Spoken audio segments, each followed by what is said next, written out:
সুব্রত দা, আমাদের সহকর্মী রাজনৈতিক নেতৃবৃন্দ, আবু রহমান সাহেব এবং সুধী মণ্ডলী,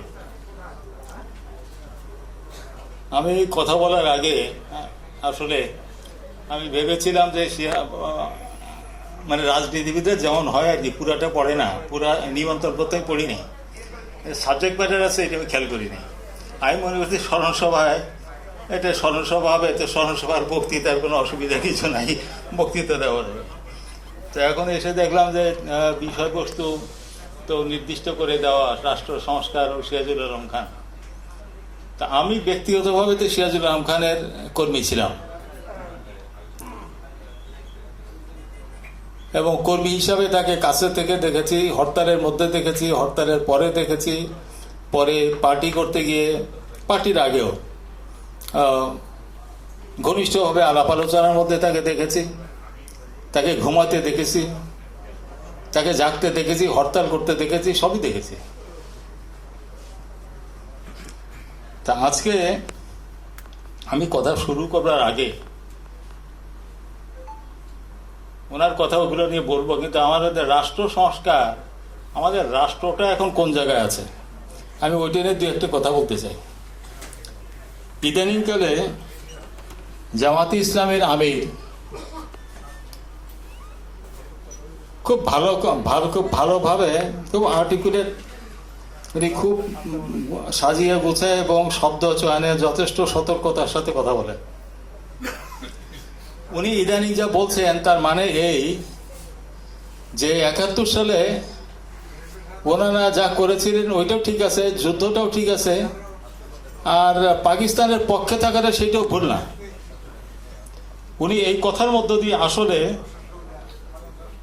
মুক্তিযুদ্ধের ন্যায্যতা নিয়ে প্রশ্ন করতেছেন, যে এই যুদ্ধের জন্য লক্ষ লক্ষ মানুষ রক্ত দিয়েছে, মা বোনরা সম্ভ্রম দিয়ে দিয়েছে, 1 কোটি লোক তো ইন্ডিয়া গেছে, আর দেশের ভেতরেও কয়েক কোটি লোক এক জেলা থেকে আরেক জেলায়, এক আত্মীয়ের বাড়ি থেকে আরেক আত্মীয় তার ডিসপ্লেসড হয়েছে পুরো সময়টাতে। উনি আমাদের মুক্তিযুদ্ধের ন্যায্যতা নিয়ে প্রশ্ন করছেন। তো রাষ্ট্র, তারা তো এখন রাষ্ট্রর এখনকার যে আলাপ আলোচনা সাহেব ওনারা তার শরিক হয়ে গেছে পরিস্থিতিগত কারণে। তবে যারা এই রাষ্ট্রটার, আমাদের মহান মুক্তিযুদ্ধের ন্যায্যতা স্বীকার করেন না, তাদেরকে সংশোধন না করলে, তাদের কথাবার্তা সংশোধন না করলে, তাদের চিন্তা সংশোধন না করলে আসলে তাদেরকে নিয়ে এক পাও অগ্রসর হতে পারবেন না। আমি বলবো যে আপনারা আপনাদের নাম পাল্টায় রাজনীতি করেন বাংলাদেশে। বৈষম্য বিরোধী ছাত্র সমাজ তার ইনক্লুসিভ পলিটিক্সের কথা বলছেন। ইনক্লুসিভ পলিটিক্স তো ভালো, সবাইকে নিয়ে পলিটিক্সটা হবে। ধর্ম নিয়ে রাজনীতি দেশে চলছে, আমরা অপছন্দ করলেও এটা চলছে। তো সবাইকে নিয়ে ধারণ করে দেশটাকে যদি ঐক্যবদ্ধ করা যায়, ঐক্যবদ্ধ হলে অগ্রসর হওয়ার জন্য একটা টেকসই পথ কিন্তু অবলম্বন করা যায়। কিন্তু সেটা জামায়াত এখন যেখানে আছে সেখানে প্রত্যেকটা পদেই সে কিন্তু বাধা সৃষ্টি করবে, অন্তরায় সৃষ্টি করবে। কাজে সে ব্যাপারে আমি বলবো দেশবাসীকে, তারা যাতে সামনের দিকে অগ্রসর হওয়ার ব্যাপারে তাদের যে শরিক, এই শরিক ব্যাপারে সতর্ক থাকে, সজাগ থাকে। এবং সজাগ না থাকলে যা মনে হচ্ছে যে এগোবে, না গিয়ে পিছিয়েও যেতে পারে। কাজে সে ব্যাপারে আমি সবাইকে সজাগ থাকার জন্য কথা বলবো। দ্বিতীয়ত, রাষ্ট্র সবকিছুর একটা অতীত আছে, বর্তমান আছে, ভবিষ্যৎ আছে, একটা ইতিহাস আছে। ইতিহাসটা বর্তমান। এই ইতিহাসকে মুছে ফেলে রাষ্ট্রটাকে কনসিভ করা যায় না। কিসের ভেতরে কি আসলো এটা কনসিভ করা যায় না। কিন্তু আওয়ামী শাসন আমলে এবং সর্বশেষ গত 1 দশকে শেখ হাসিনার গভর্নমেন্ট বাংলাদেশের ইতিহাসকে তার সবকিছুই, তার ড্রয়িং রুমের সকালবেলা নাস্তার টেবিল এবং দুপুরের খাবারের টেবিল এবং ডিনারের রাতের ভোজনের যে ভোজন টেবিলে তারা সেইখানে নিয়ে ঢুকিয়ে ফেলেছে। তারাই সব কিছু করেছেন এবং তারা এমনভাবে কনসেপ্ট করেছে যে সারা বাংলাদেশ ব্যাপী বঙ্গবন্ধু সেইটা তো মানা যায়, উনি তো সারা দেশের নেতা ছিলেন। আরে শেখ রাসেল, শেখ কামাল, শেখ জামাল, অমুক তমক এমন কোনো মূর্তি নাই যেগুলো ওনারা করেন নাই। তো এটা তাদের ফ্যাসিস্ট যে ফ্যাসিবাদী শাসন, সেই শাসনটা চাপায় দেওয়ার জন্য তারা এটা করেছে এবং সেই ইতিহাসকে এই দেশের যুব সমাজ উচ্ছেদ করে দিয়েছে, যার ফলে শেখ হাসিনা পালিয়ে যেতে বাধ্য হয়েছে। উঠিয়ে তাই আপনার মূর্তি ভাঙ্গা হলো, তাদেরকে উচ্ছেদ করা হলো, কিন্তু সঠিক ইতিহাস কি রচিত হলো বা সঠিক ইতিহাস কি রচিত হবে? তরুণ এবং যুব সমাজকে প্রকৃত ইতিহাসটি জানবে, নাকি জামাতের যে দ্বিধাদ্বন্দ্বের যে বক্তব্য, সেই বক্তব্যই আমাদের যুব সমাজকে, আমাদের তরুণ সমাজের জ্ঞানের জন্য বা তাদের শিক্ষার জন্য সেটাকে ঠেলে দেওয়া হবে? এই বিষয়টা আমি যদি মীমাংসা না হয়, আগামী 1 দশক আরও একটা বড় সমস্যায় আমরা পড়তে যেতে পারি। কাজে আমি বলবো এইটা আজকের এই সময়টা একটা কঠিন সময় এবং এই কঠিন সময়ে ইউনূস সাহেব দায়িত্ব নিয়েছেন। আসলে ইউনূস সাহেবের কাজ না, এটা রাজনৈতিকভাবে মীমাংসা করতে হবে এবং ইতিহাসের ঐতিহাসিক সত্য, ইতিহাসে যার যে ভূমিকা সেটা মেনে নিতে হবে। আমরা ধরেন আমাদের জমানায় ইতিহাসে যদি ব্যক্তিগতভাবে বলেন যে মাহবুবুল্লাহ ভাই তো আমাদের সিনিয়র মানুষ, তো ওনারা আমাদের চেয়ে একটু বেশি দেখেছেন অর্থাৎ ওনার সশরীরে দেখেছেন, আমরা একটু কম দেখেছি। আর আমি ব্যক্তিগত জীবনে ছাত্র রাজনীতি এসেছি একটু পরে, 68 সালের দিকে, প্র্যাকটিক্যালি 67 দিকে একটু ছিলাম, কিন্তু 68 সালের দিকে। তো আমার কাছে মনে হয় যে সিরাজুল আলম খান আমাদের দেশ, মাহবুবুল্লাহ ভাই একটা ভাই ঠিক মতন হয়তো ওনার জানার কথা না, সিরাজ ভাই আমাদেরকে মুক্তিযুদ্ধের জন্য, সশস্ত্র মুক্তি সংগ্রামের জন্য অনুপ্রাণিত করেছেন এবং আমাদের অস্ত্রের যুদ্ধ করতে হবে এবং সারা জেলায় কারা ট্রেনিংয়ে যাবে তার লিস্ট 70 সালেই হয়েছে। পরবর্তী পর্যায়ে যেহেতু বঙ্গবন্ধু ইলেকশনের ডিসিশনে চলে গেলেন, তখন আমরা ইলেকশনের মধ্য দিয়ে আমরা যাতে জয়লাভ করতে পারি সেজন্য পুরো ছাত্রলীগকে সেখানে নিয়োজিত করা হলো। কাজে এটা করেনি। তবে এগুলো ধরেন আলোচনা করতে গেলে অনেকগুলো বিষয় আসে, যে ছাত্রলীগের নিউক্লিয়াসের এই যে পরিকল্পনা, নিউক্লিয়ার সিদ্ধান্ত, নিউক্লিয়াস অগ্রগতি, বিএলএফ এর গঠন, তার সফলতা, এগুলো অনেকগুলো বিষয় আছে যেগুলো নিয়ে বিতর্ক হতে পারে। কিন্তু আজকে তো সময় এবং সেই আলোচ্য সূচিতে অত কিছু আলোচনা করা যাচ্ছে না। আমি শুধু এটাই বলবো যে আজকে আমাদেরকে একটা সামনের দিকে অগ্রসর হওয়ার জন্য ইনক্লুসিভলি আমাদের পলিটিক্যাল একটা কনস্টিটিউশন, ওটা একটা মিনিমাম বটম লাইনে আমাদের যেতে হবে। এই সংস্কার যে যত বড় প্রোগ্রাম দেয়, আমি পত্রিকায় ওই দিন দেখলাম, আজকেও তো মাহফুজ বলে গেল, প্রেসিডেন্ট ডাইরেক্টলি ইলেক্টেড, পার্লামেন্টে ইলেক্টেড। আমরা 50 বছর একটা সিস্টেমের মধ্যে দিয়ে আমরা গেছি। মানুষ ওইটাকে বুঝে, একটা নতুন একটা জিনিস মানুষকে সেটা বুঝতে, মানুষ যদি না বুঝে আপনি কিভাবে সেটা এক্সিকিউট করবেন? এক্সিকিউট করতে সময় লাগবে। তাহলে আরেকটা কনফিউশন, এমনি অনেক কনফিউশনের ভেতরে আছি, আরেকটা কনফিউশনের মধ্যে ফেলে দিয়ে আমরা অগ্রসর হতে পারবো কিনা। আমার কাছে মনে হয় যে আমরা কতগুলো বেসিক, সিরাজ ভাই কতগুলো বেসিক জিনিসটা আমি বলি, সেটা হলো একটা, আমাদের এক্সিস্টিং কনস্টিটিউশনে আছে যে আমরা 1 ইউনিট, এখানে প্রদেশ হবে না, ওই জায়গাটা 1 নম্বর ওই জায়গাটা তুলে দেওয়া উচিত। এইবার যদি প্রদেশ নাও করতে পারি, ভবিষ্যতে যাতে প্রদেশের সুযোগ থাকে সেই অপশানটা ওপেন করা উচিত। 1। 2 নম্বরটা হলো জয় বাংলা। এটা তো ঐতিহাসিক সত্য যে মুক্তিযুদ্ধের মূল স্রোতধারাটাই হলো জয় বাংলা স্লোগান দিয়ে, জয় বাংলা স্লোগানটাই মুক্তিযুদ্ধের মূল ধারাটাকে ধারণ করেছে। আমরা ট্রেনিং দিয়েছি মুক্তির জয় বাংলা বলে, যারা অ্যাকশনে গিয়েছে, অ্যাম্বুশ করেছে, যারা অ্যাসল্ট করেছে মুক্তিযুদ্ধের সময়, তারা জয় বাংলা বলে করেছে। এটাকে আপনি বাদ দেন, আপনি ন্যাশনাল স্লোগান রাখেন কিনা। সিরাজ ভাই দেখছি যে উনি চাইছেন যে এটা ন্যাশনাল স্লোগান হোক। আমি এটা খুব একটা গুরুত্ব বা প্রয়োজন মনে করি না। মানুষ তো দিচ্ছে, এটা তো এমনি ন্যাশনাল হয়ে আছে। আপনি কেন এটাকে ন্যাশনাল ডিক্লারেশনের কোনো কিছু নাই। তবে এটা বাদ দিতে গেলে এটা ন্যাশনাল হয়ে যাবে, মানুষ ন্যাশনাল করে ফেলবে। কাজে এইখানে আমি বলবো যে জয় বাংলা স্লোগান আমাদের মূল ধারা, আমাদের পুরো জাতীয়বাদী সংগ্রাম, মুক্তি সংগ্রামে, মুক্তিযুদ্ধে। কিন্তু আমাদের দেশটা এখন বাংলাদেশ। আমাদের এ দেশে আরও অনেক রকম মানুষ বাস করে, তাদের সংখ্যা হয়তো বা কম। সবাইকে ধারণ করে নিয়ে আমরা ধারণ করেই বাংলাদেশকে নিয়ে আমাদের অগ্রসর হতে হবে। এবং এইখানে ধর্ম, বর্ণ, নানান ক্ষুদ্র জাতি, ক্ষুদ্র জাতি যারা আছে সবাইকে নিয়ে আমরা যদি সংঘবদ্ধ থাকতে পারি, তাহলে আমাদের ইন্টিগ্রিটি, আমাদের যে সংহতি, আমাদের নিরাপত্তা, সেটা একটা মজবুত রাজনৈতিক ভিত্তির উপর দাঁড় করতে পারবো। কাজে জয় বাংলা মূল ধারা হলেও আজকে বাংলাদেশি জাতীয়তাবাদী বলে, আমি বলি এইটাই নিয়ে বলে যে এটা বিএনপি লাইন হয়ে গেল কিনা। এইটাই হলো আমার দেশই তোমার জাতি, আমার দেশই তো, আমার দেশের সিকিউরিটি এবং ইউনিটি যদি আমি ধারণ করতে পারি, তাহলে আমি এগিয়ে যাবো। আমি যদি এখানে খণ্ড করে ফেলি, ভাগ করে ফেলি, তাহলে আমি এগোতে পারবো না, আরও অনেক সমস্যা, জটিল সমস্যা হবে।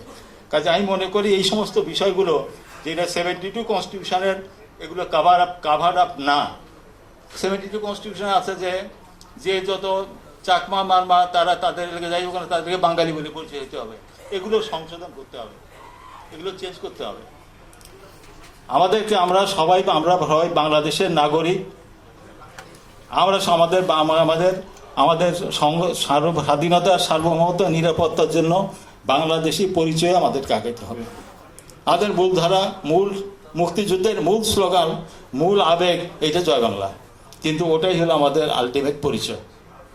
আমি আমার কথা অন্য জায়গায় আসি, সেটা হলো দ্বিতীয়ত, যেটা অনেকেই বলেছেন যে ডিসেন্ট্রালাইজেশন।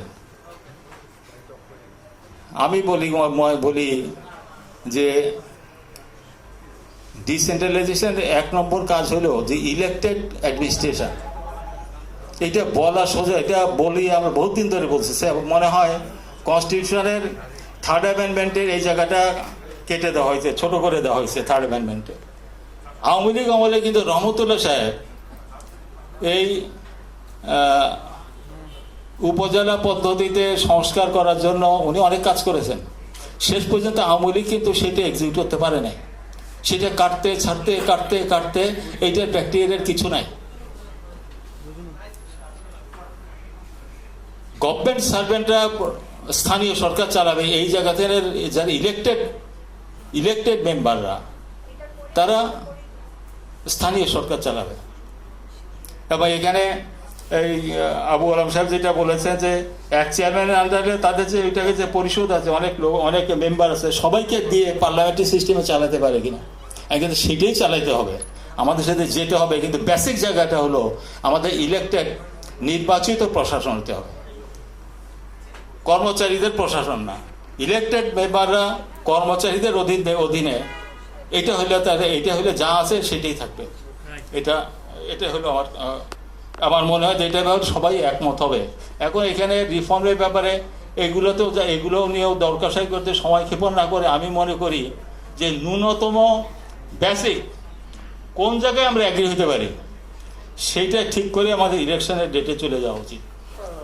এমন একটা দুর্বল গভর্নমেন্টের পক্ষে কোনো রকমের রিফর্ম করা, মার্কেটের ব্যাপারে মেজর ডিসিশন নেওয়া, সেটাকে এক্সিকিউট করা, এটা আমরা তো এই কয় মাসে দেখলাম সেটা তারা পারছে না। তাদের ইন্টেনশন নাই, ইচ্ছা নাই মানুষের বিরুদ্ধে, তা আমি বলি না, পারছে না। This a weak government. এই রকমের রাষ্ট্র আর আমাদের দেশে এত মানুষ, এত সমস্যা, এইটাকে চালাইতে গেলে গড়ে সরে একটা মোটামুটি শক্তি অবস্থান নিয়ে ইলেকটেড গভর্নমেন্টের পক্ষেই সম্ভব। এবং আজকের যে বিশ্ব পরিস্থিতি, আমাদের আঞ্চলিক যে বৈশ্বিক যে জটিলতা, আঞ্চলিক যে জটিলতা রাজনীতিতে, সেগুলোও হ্যান্ডেল করতে গেলে আমাদেরকে ইলেকটেড গভর্নমেন্ট দরকার হবে।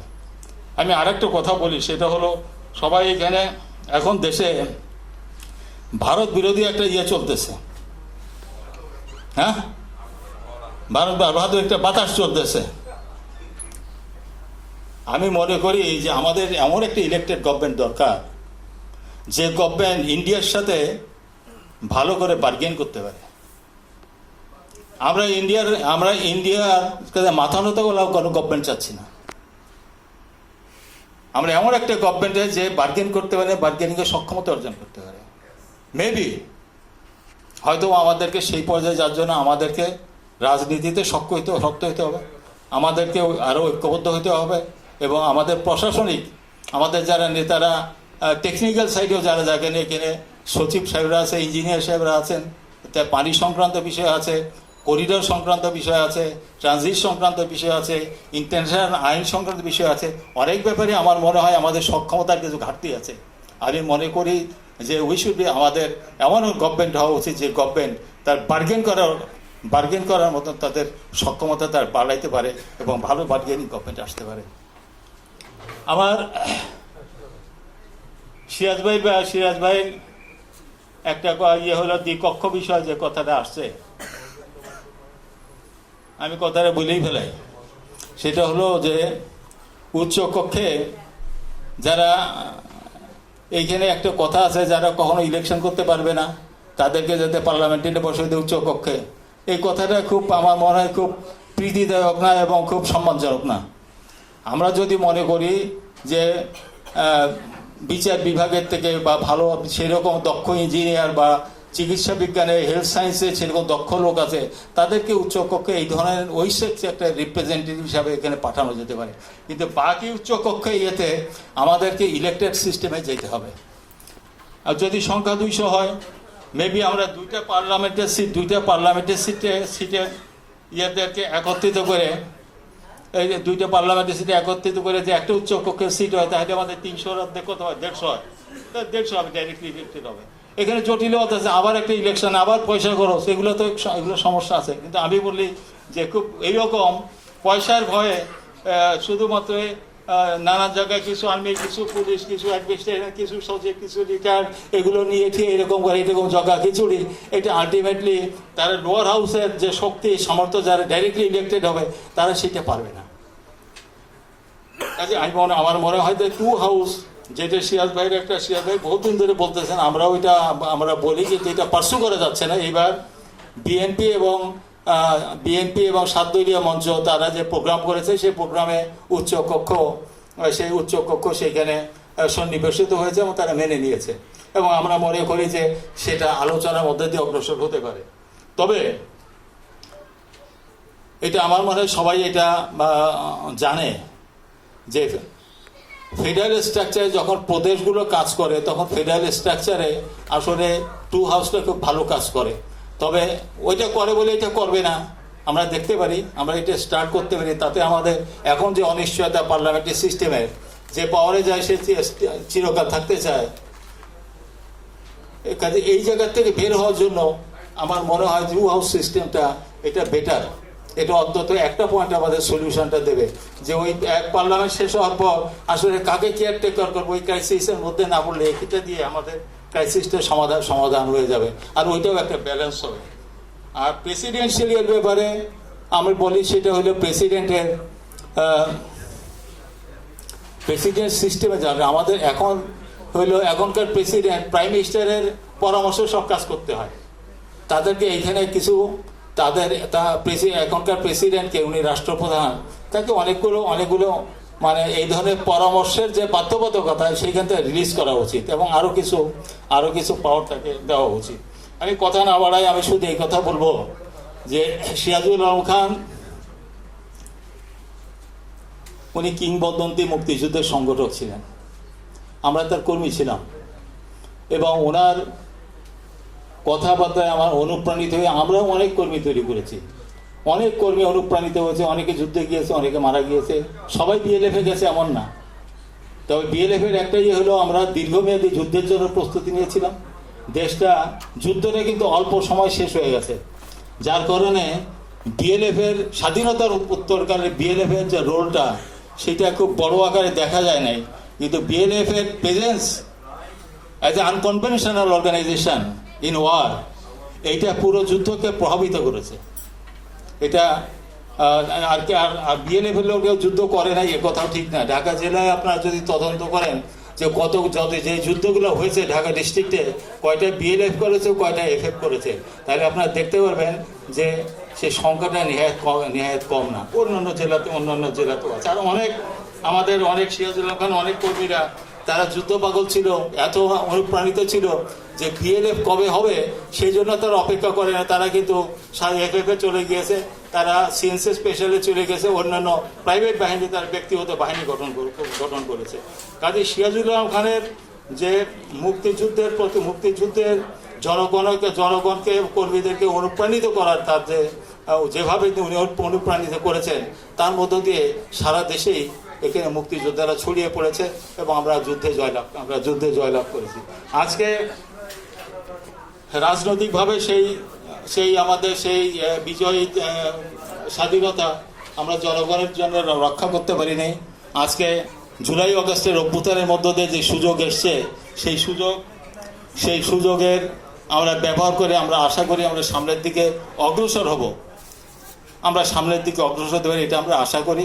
তবে যতক্ষণ আমাদের অতীতের ইতিহাস আমাদের খুব একটা ভালো না, ৭১ আমরা সেটা পারি নাই, ৯০ সনেও পারি নাই। আমরা এবার জুলাই আগস্টের এই অভ্যুত্থানের সুফল যাতে জনগণের ঘরে আমরা দিতে পারি সেই চেষ্টাটাই আমাদের থাকবে এবং সে বিষয়ে আমাদেরকে সবাইকে ঐক্যবদ্ধ থাকার জন্য চেষ্টা করতে হবে।